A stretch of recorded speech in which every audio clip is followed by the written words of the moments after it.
యేసుని ఆహ్వానించిన సంఘం వారికి కూడి చేరవచ్చిన అందరికీ లోకరక్షకుడైన యేసుక్రీస్తు శ్రేష్టమైన ప్రతి నామంలో ఈ ఉదయకాల శుభాలు మీ అందరికీ నా హృదయపూర్వకమైన అందరికీ వందనాలు. అందరూ బాగున్నారా? మంచిది. దేవుడిచ్చిన మహాభాగ్యాన్ని బట్టి ఈ మాటలు మనం ధ్యానించడం చదివిన 119వ సంకీర్తనలో 25వ వచనం నుంచి 40వ వచనం వరకు మనం చదివినప్పుడు కొన్ని విలువైన మాటలు బాగా ధ్యానం చేస్తే మనకి తేటగా కనపడుతుంది. నా ప్రాణం మట్టిని హత్తుకొనిస్తున్నది, నీ వాక్యము చేత నన్ను బ్రతికింపు. అంటే ఏది బ్రతికిస్తున్న మనిషిని? వాక్యం. ఒకవేళ మరణంలో మట్టిలోకి వెళ్ళిపోయినా మరలా ఏం చేస్తుంది అంటే కనుక వాక్యము దేవుడే. దేవుడు నుంచి వచ్చిందంటే దేవుడు ఆజ్ఞాపిస్తే, దేవుడు వాక్యం ఇస్తే సమాజంలో ఉన్న వారు సైతం లభిస్తారు. అందుకనే వాక్యము నమ్మదగినది, పూర్ణాంగీకారానికి యోగ్యమైనది. అందుకనే వాక్యాన్ని నమ్మాలి. అని అది మరణంలోనికి వెళ్ళినా మనల్ని బ్రతికించేదిగా ఉన్నదని గ్రహించాలనే మాటలు మనము నేర్చుకుంటాం. అలాగే 31వ వచనంలో చదవండి. యెహోవా, నేను నీ శాసనములను హత్తుకొని ఉన్నాను, నన్ను సిగ్గుపడనీయకుము. అంటే దేవుడిచ్చిన ధర్మశాస్త్రాన్ని, దేవుడిచ్చిన వాక్యాన్ని, ఆయన చెప్పిన కట్టడలను, ఆయన శాసనాలను మనము హత్తుకుని ఉంటే కనుక మనకు సిగ్గు అనేది దేవుడు కలగదు. మనం సిగ్గుపడను, మనల్ని ఎప్పుడు కూడా సిగ్గుపడను.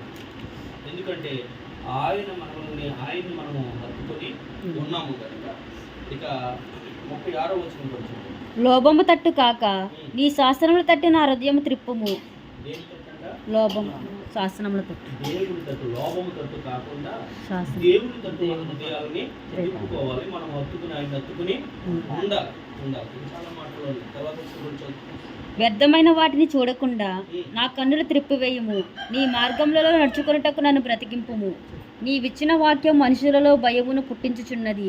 నీ సేవకునికి దాన్ని స్థిరపరచుము. నీ న్యాయవిధులు ఉత్తములు, నాకు భయము పుట్టించుచున్న నా అవమానమును కొట్టివేయము. నీ ఉపదేశములు నాకు అధిక ప్రియములు, నీతిని బట్టి నన్ను బ్రతికింపుము. నాకు అధిక ప్రియం అంటే నాకు చాలా ఇష్టం. మనం ఆ ఉపదేశం అనేది వాక్యం మనల్ని బ్రతికించేదని నమ్మాలి. వాక్యమైన దేవుణ్ణి హత్తుకుని ఉండాలి. వాక్యమైన దేవుడు ఉపదేశిస్తున్నప్పుడు, మాట్లాడుతున్నప్పుడు అది మనకి ప్రియముగా ఎంచుకోవాలి, ఇష్టముగా ఎంచుకోవాలి. హత్తుకుని ఉండటము అనే మాట మనం చూసినట్లయితే దేవునికి లేదా దేవుని సేవకునికి దగ్గరగా హత్తుకున్న వాళ్ళు అపోస్తుల బోధనలు కనపడుతూ ఉంటారు. అపోస్తుల కార్యముల గ్రంథము 11వ అధ్యాయం 23వ వచనం.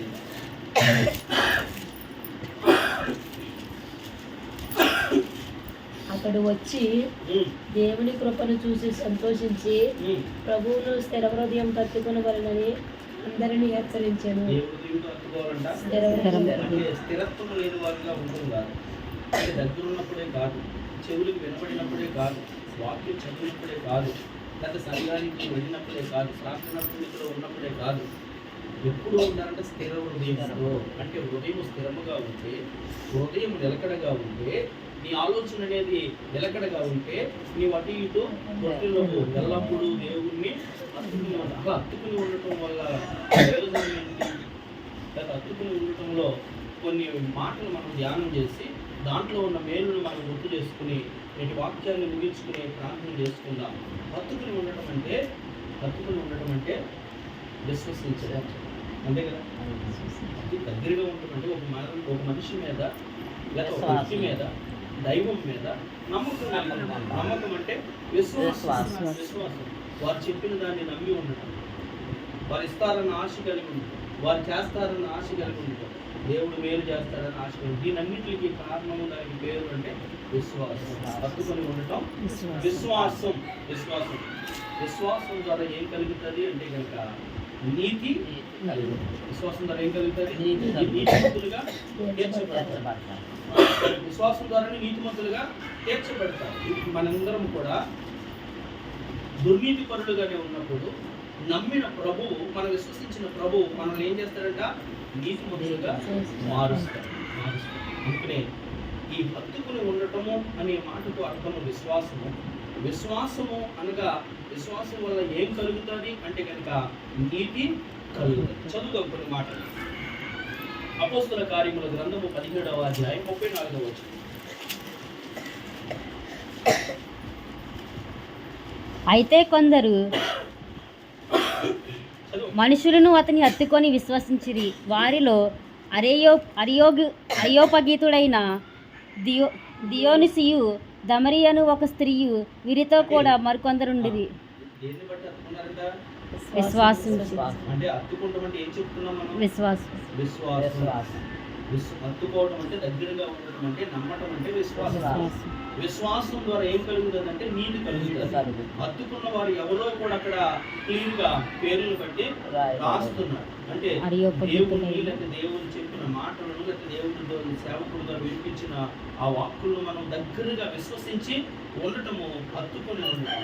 అలాగా నీవు కూడా నేను కూడా దేవుని మాటను నమ్మి విశ్వాసం కలిగి ఆయనకు దగ్గరగా ఉంటే కనుక ఇదిగో పరిశుద్ధ గ్రంథంలో వారి పేర్లు రాయబడినట్లు దేవునికి దగ్గరగా ఉన్న మా పేర్లు కూడా దేవుని గ్రంథంలో ఉంటాయి. అందుకు మనము హత్తుకుని ఉండటానికి ఏమి ఉండాలి అంటే కనుక విశ్వాసము ఉండాలి. రోమపత్రిక 3వ అధ్యాయము 22వ వచనము ఈ విధంగా సెలవిస్తుంది.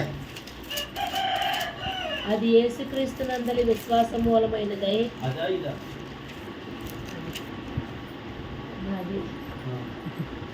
అది యేసుక్రీస్తునందలి విశ్వాసం మూలమైనదై నమ్మువారందరికీ కలుగు దేవుని నీతి అయి ఉన్నది. దేని మూలంగా ఎవరినంట? యేసుక్రీస్తునందలి విశ్వాసం ఏంటి అంటే అది ఏంటి? అదేంటి? విశ్వాసం. మనం మాట్లాడుకుంటున్నాం ఏమిటి? విశ్వాసం. హత్తుకొని ఉండటం అనే అంశం మీద మనం మాట్లాడుకుంటున్నాం. హత్తుకొని ఉండటం అంటే దగ్గరగాను నమ్మికతోనూ నమ్మి ఈ మాటలన్నిటికీ కారణం ఏంటంటే విశ్వాసం. విశ్వాసం కలిగి ఉంటే మొట్టమొదటిగా మనం ఏమవుతామంటే నీతిమంతులుగా తీర్చబడతాం. నీతిమంతులుగా తీర్చబడితే ఇదిగో అరియోపాయకుడైన దియోనోషియు దమరి అనే ఒక స్త్రీ గురించి అక్కడ పేర్లతో సంబోధిస్తున్నట్లు దేవునికి దగ్గరగా హత్తుకుని ఉన్న మన పేర్లు కూడా జీవగ్రంథంలో ఉంటాయి. వారు హత్తుకుని ఉన్న కారణాన్ని బట్టి పరిశుద్ధ గ్రంథంలో వారి పేర్లు లిఖించబడినప్పుడు ఈ భూమి మీద దేవుని ఉపదేశానికి, దేవుని మాటకు, వాక్యానికి విశ్వాసంతో దగ్గరగా ఉన్నప్పుడు మన పేర్లు జీవగ్రంథంలో ఉంటాయి. భూమి మీద నీతిమంతులుగా తీర్చబడిన మనము పరలోక రాజ్యంలో దేవుని పిల్లలుగా ఉంటాము. అందుకనే ఇది ఎవరి ద్వారా కలుగుతుంది? ఈ విశ్వాసం అంటే గనక మనం ఎంచుకున్న మార్గంలో కాదు, దానికి కర్తయ్య కొనసాగించువాడైన యేసుక్రీస్తునందు ఆయన వైపు చూస్తేనే ఇది మనకు కలుగుతుంది. మరొక మాట చూడండి, ద్వితీయోపదేశకాండం 6వ అధ్యాయం 6వ వచనం. అక్కడ మోషే గారు నీ దేవుడైన యెహోవాను హత్తుకొనిన మీరందరూ నేటి వరకు సజీవులై ఉన్నారు. అంటే దేవుణ్ణి హత్తుకున్న వారందరూ ఎలా ఉంటారంట? సజీవులు అంటే ఎల్లప్పుడూ జీవించేవారుగా ఉంటారు. దేవుణ్ణి హత్తుకుని ఉండాలి అంటే విశ్వాసము ఎల్లప్పుడూ కూడా విశ్వాసంలో స్థిరులను కదల్చబడిన వారు. ఆ విశ్వాసం ఎలా ఉంటుంది అంటే కనుక కొండల్ని సైతం వెలిగించేదిగా ఉంటుంది. ఆ విశ్వాసము కొండల్ని సైతము వెలిగించేదిగా ఉంటుంది. అందుకని మనం ఎల్లప్పుడూ ఎలా ఉండాలి అంటే కనుక దేవుణ్ణి హత్తుకున్న వారిగా విశ్వాసులుగా ఉండాలని వాక్యము సెలవిస్తుంది. అప్పుడు మీరు ఏమవుతారు అంటే కనుక మరి చర్చగా నీ దేవుడైన యెహోవాను హత్తుకొనిన మీరందరూ నేటి వరకు సజీవులై ఉన్నారు. అంటే ఇంతవరకు దేవుని సజీవులుగా మనం ఉన్నామంటే ఆయన అనుసరిస్తున్నాం, హత్తుకొని ఉన్నాం. అంటే ఎల్లప్పుడూ జీవించాలి, ఎల్లప్పుడూ హత్తుకొని ఉండాలి అంటే కనుక ఎల్లప్పుడూ హత్తుకొని ఉండాలంటే కనుక వాక్యాన్ని